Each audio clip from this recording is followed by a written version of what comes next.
We're done! Wish us luck!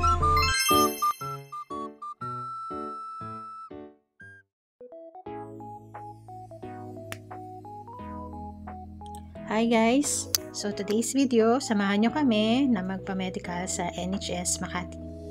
So we applied our 482 subsequent entrant visa, and isa sa requirement para mag-push through ang aming application ay kailangan naming magpa-medical kaming mga applicant sa NHS. So NHS is Nationwide Health Systems.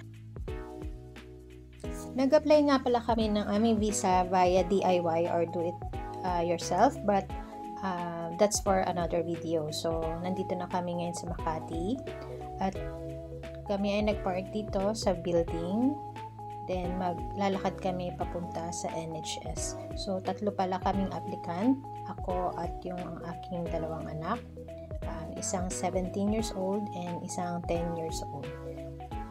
Yung asawa ko nga pala is under 482 visa, nasa Australia na siya, so kaya nakapag-apply kami ng 482 subsequent entrant visa. Sa NHS nga pala, kailangan yung magpa-schedule for appointment para sa medical. So you have to visit their webpage or website. I-include ko na lang yung link dito sa description below. And then kapag na-visit nyo na yung page, kailangan yung mag-input ng mga information para ma-set up yung appointment nyo. And then makaka-receive kayo ng email from NHS. Nakalagay doon yung appointment link, date and time ng appointment para sa confirmation. And then bago kayo pumunta sa NHS, kailangan siguraduhin yung kompleto yung dala nyong requirements.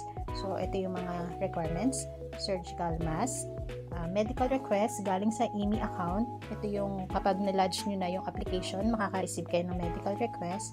Meron doon naka-include na HAP ID or HAP ID. And then kailangan yung magdala ng valid passport, and then cash payment. Cash payment kasi yung nire-require nila, so hindi ko alam kung ngayon is pwede na rin yung card, pero ng time namin is cash payment.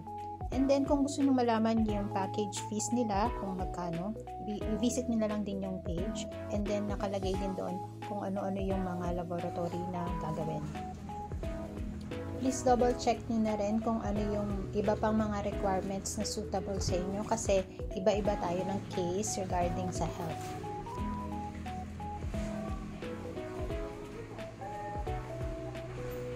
We're done! Yay!